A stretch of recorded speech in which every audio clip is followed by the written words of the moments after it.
first, I want to talk a little bit about how the kidneys themselves regulate how much urine is produced, and this is the process of renal autoregulation. And the reason for this is sometimes things happen in the body that might influence urine output, and these might happen in the absence of hormonal controls to try to counteract the problem. For example, let's say somebody has a temporary rise in blood pressure. You start going for a jog, for example. Long before any hormones could come into play to help regulate urine output, you would already, because your blood pressure is higher, be producing more glomerular filtrate, which means ultimately that you would be producing more urine and you'd be losing fluids from your body more rapidly than normal, unless the kidneys had some way to respond very quickly to the rise in blood pressure. So let's just take that scenario and suppose that we have a rise in blood pressure. What's going to happen is, remember again that we have these things called the afferent arterioles that bring blood into the glomerular capillary bunch, and then the efferent arteriole carries it away. One way in which we can help decrease how much glomerular filtrate is being produced, because remember, as blood pressure rises, you're going to have more filtrate being forced out of the blood, is to have those arterioles, those afferent arterioles, constrict. If they constrict, that means the blood flow into the glomerular capsules is reduced, and that ultimately then means that the amount of filtrate produced is reduced as well. So if I have a high glomerular filtration rate, such as what would happen if I had a sudden rise in blood pressure, then this is going to be sensed by a region called the macula densa that I'm going to talk about in a second, and this is ultimately going to cause the afferent arterioles to constrict, and the glomerular filtration rate will reverse. Of course, this is an example, again, of another negative feedback loop. We see them all the time in physiology. The reverse process would happen if blood pressure were low. If the blood pressure were too low, then we would be filtering out too little from the blood, and so the afferent arterioles would ultimately dilate to increase how much blood was flowing in. By the way, caffeine, which we all know is a diuretic, it causes us to lose fluid in the form of urine, causes the afferent arterioles to dilate, and that's why we lose so much more water or fluid when we drink caffeine. Okay, now I want to look a little bit more closely at how it is exactly we tell that afferent arteriole to either dilate or constrict. Hopefully way back when you remembered on one of the previous lectures that I said that the distal convoluted tubule had been drawn incorrectly by the book, and it didn't show the fact that the distal convoluted tubule actually folds back and comes up close to the glomerular capsule. And here it is. Here's the distal convoluted tubule. It does indeed fold back up close to the glomerular capsule. And the reason for that is that there is a region of cells in this portion of the distal convoluted tubule called the macula densa. And these cells are there specifically to monitor how concentrated the fluid is here in the distal convoluted tubule, how much salinity there is to the fluid. Presumably, the more saline the urine is, that means the more concentrated it is. If the urine's too concentrated, then we probably want to increase how much fluid is going into the urine. So the macula densa will send a message out to these cells that wrap themselves around the afferent arteriole. And these cells that wrap themselves around the afferent arteriole are called the juxtaglomerular cells. And what they do is they secrete paracrines. Remember, paracrines are like hormones, but they act only on neighboring cells. And the paracrines that these juxtaglomerular cells secrete causes the afferent arteriole, in this case, to dilate so that more fluid goes in the urine, so the urine concentration decreases. We don't want really concentrated urine, because if urine gets too concentrated, we start to form kidney stones, and they can block the ureters or the urethra and be very painful. Let's imagine the opposite is true. Let's imagine the macula densa. Notice that the urine is way too dilute, meaning we're losing fluid more rapidly than we should be. They will send a signal again to the juxtaglomerular cells. the juxtaglomerular cells will get that signal and secrete a paracrine that causes the afferent arteriole, in this case, to constrict. And as it constricts, that reduces the pressure in the glomerular capillaries so that the glomerular filtration rate reduces and we're not losing as much fluid in the urine.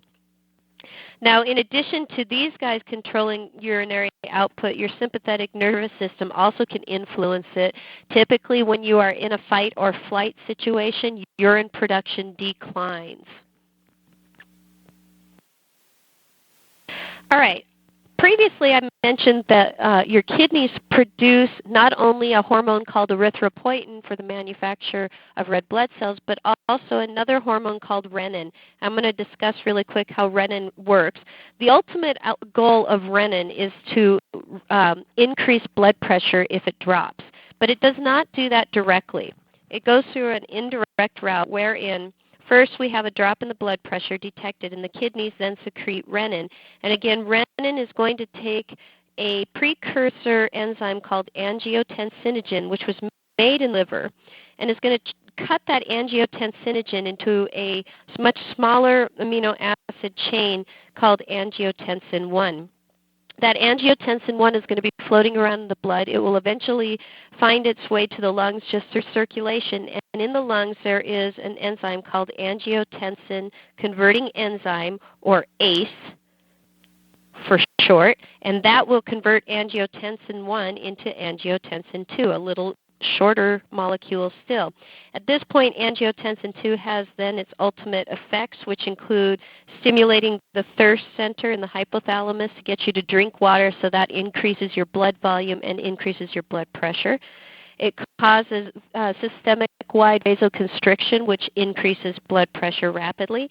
And it also induces the adrenal glands to release aldosterone. The aldosterone causes the kidneys then to hold on to sodium. If they hold on to sodium, water follows, and the end result is more fluid is kept in the blood and not lost in the urine. Now, one thing about ACE I want to talk about is if you've ever heard of ACE inhibitors, these are a class of drugs that are used to decrease blood pressure. And ACE inhibitors work by literally knocking out the effect of the ACE enzyme, the angiotensin converting enzyme in the lungs, which means we can't get angiotensin 2, which means none of these effects happen, and thus blood pressure doesn't go up. Now I'm going to switch gears and talk to you a little bit about the urine that's been formed through this whole process we've been talking about. And urine is a useful diagnostic tool for physicians and lab personnel. They can do a lot of things with urine to determine what's going on in the body. For example, they can observe the color of the urine. A more densely colored yellow means that it's more concentrated. A paler yellow means that you're well hydrated and you're losing more fluids in your urine. If it's cloudy, or what we call pyuria, that means that there's pus in the urine, which is an indication of some sort of infection. If it is red, we already discussed that's an indicator of hematuria, which means there's blood in the urine, and that is indicative of some sort of damage to the kidneys. Potentially, it could be indicative of a UTI or a urinary tract infection. It could be indicative of kidney stones or some other kind of trauma, like blunt force trauma from a car accident, for example. We can also examine how much volume of urine is being produced. Again, on average, most people produce 1 to 2 liters of urine a day. If you produce more than that, that's polyuria. If you produce less than a half of a liter a day, that's oliguria. And if you don't produce any or almost none, that's anuria. And that's usually an indication of a serious situation of either kidney disease, severe dehydration, a person who's in shock. It could also be a person who has azotemia. Remember, that's when we get a buildup of nitrogenous waste products in the blood because the kidneys aren't functioning to filter out those waste products. Remember, too, that diuretics can influence the volume of urine being produced. Diuretics such as caffeine increase urine production. Caffeine, again, remember, does this by dilating the afferent arteriole, so the glomerular filtration rate is increased. Alcohol functions as a diuretic differently. It inhibits antidiuretic hormone secretions, which means the kidneys don't get the message to hold on to water, so they let the water exit the body in the form of urine. Now, sometimes kidneys will cause the formation of kidney stone, or what's called a renal calculi. And these can happen, for example, if you're dehydrated because urine becomes too concentrated, and then calcium carbonate precipitates out of solution as a solid substance called a kidney stone. They're primarily made of calcium carbonate. They also can contain phosphate and uric acid and sometimes even protein. Problem with these is that they obviously, as they travel from the kidneys towards the bladder, they have to pass through the ureters, which are relatively small in diameter, and they often get stuck there, and this can cause an extremely painful blockage. Passing these kidney stones is excruciatingly painful as they're passed out of the body through the urethra, and oftentimes they're too large to be passed at all, in which case they may use something called lithotripsy, which is basically using sonic waves or sound waves, high-pitched sound waves, to break up the renal calculi into smaller bits that can be more easily passed. Causes of renal calculi are sometimes if people get too much calcium in their diet, they have hypercalcemia, too much calcium in their blood, which can also be due to parathyroid or thyroid hormone imbalances. People who have a lot of urinary tract infections are more likely to develop kidney stones, and also dehydration, as I discussed earlier. Now, sometimes people can have kidneys that begin to malfunction to the point where they shut down and the individual's ability to filter waste products from their blood is decreased or even lost. Now, you can have a person function on only a single kidney. Just as long as one kidney is functioning properly, you can still survive and live a perfectly healthy and normal life. But if you begin to lose function in both kidneys to a good extent, the problem is you get those accumulation of nitrogenous waste products in the blood. You get azotemia. And the only way to fix this if somebody's kidneys shut down is hemodialysis. And this is a process where a patient is put into a chair, like you see this gentleman here, and he's hooked up to a machine where one tube is hooked up to an artery in his arm, one is hooked up to a vein in his arm. The blood is pumped out of the artery and into a dialysis machine, where it goes through a series of tubes that are called dialysis tubes. They're called dialysis tubes because solutes have the ability to cross the membrane of the tube, whereas protein and red blood cells stay inside in the blood. So this is kind of like a substitute kidney. It's passed through this dialysis tubing, and the dialysis tubing is sitting in a bath of what's called dialysis fluid, and that dialysis fluid has a zero concentration of nitrogenous waste products compared to the blood that's going through the dialysis tubing has a high concentration of nitrogenous waste. So the nitrogenous waste moves down this concentration gradient into the dialysis fluid. And at the same time, you can replenish, for example, by putting in the dialysis fluid things like glucose or electrolytes or medicines that you want to administer to the patient, you can administer in the dialysis fluid. And then the blood is returned back into the body. Now, this is not a fast process. When you hook somebody up to a dialysis machine, they can be there for up to 6 to 8 hours having their blood cleansed of the nitrogenous waste products. And if their kidneys are in complete failure, they will have to do this 3 to 4 times a week. So literally, they're spending half of their life sitting in a dialysis chair, immobile, having their blood clean. And this is the only option there is to cleansing the blood of nitrogenous waste products unless you get a kidney transplant. And some individuals may have to wait a very long time and be on dialysis for many years before they can get a kidney transplant. Now, for those individuals who don't have as severe a kidney shutdown, if they only have partial kidney failure, they may be able to use an alternative system, which is preferable, called continuous ambulatory peritoneal dialysis. And in this one, what they do instead, oops, I thought I had a picture for you, but I don't.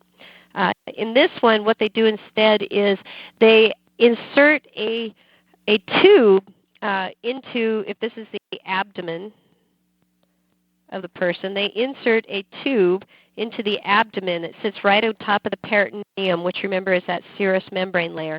And they connect that tube to a bag of dialysis fluid.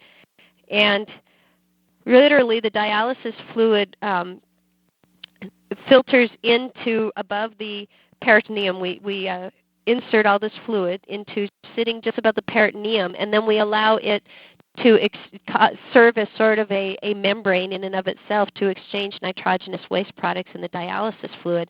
And then every few hours you replace the dialysis fluid, which is now full of nitrogenous waste, with a new bag of dialysis fluid that's clean. And this does work to help an individual keep their blood clear somewhat of nitrogenous waste products. It's not as effective as hemodialysis, but the advantage of it is that the person can be walking around all day with this little dialysis bag next to their belly. They're not tied to a chair like this gentleman is here. Okay, the last topic I want to talk about is how urine is voided from the body. And this is done via some contractions of the bladder, which is termed the micturition reflex. And what happens is the muscle that lines the bladder, which is called the detrusor muscle, is signaled to contract by neurons in the spinal cord when the bladder is getting full and stretched. And through some other neuronal pathways, and by the way, there's a nice animation that goes through this on the Course Room website, we have the relaxation of something called the internal urethral sphincter, which is located right here at the base of the kidney, and at the base of the bladder. And when that relaxes, it allows urine to pass down to the next sphincter, which is called the external urethral sphincter. Now this one is a sphincter of skeletal muscle, which means it's under conscious control, and you decide when to relax that and allow the urine to pass from the body. So at this point, once the urine gets to here, a signal goes to your conscious brain letting you know that you have an urge to urinate, and if you decide that it's socially appropriate at that time to urinate, you can go ahead and consciously send a signal to the external urethral sphincter to relax, and the urine is voided from the body. The reason why little kids have problems when they're learning to be potty trained is basically they're trying to learn how to consciously control this external urethral sphincter, and it takes a while for them to learn how to do that. All right, so this micturition reflex is really this whole interaction between the spinal cord here and the detrusor muscle in the bladder that initiates this process of relaxing the internal urethral sphincter and allowing the urine to pass down to the external urethral sphincter.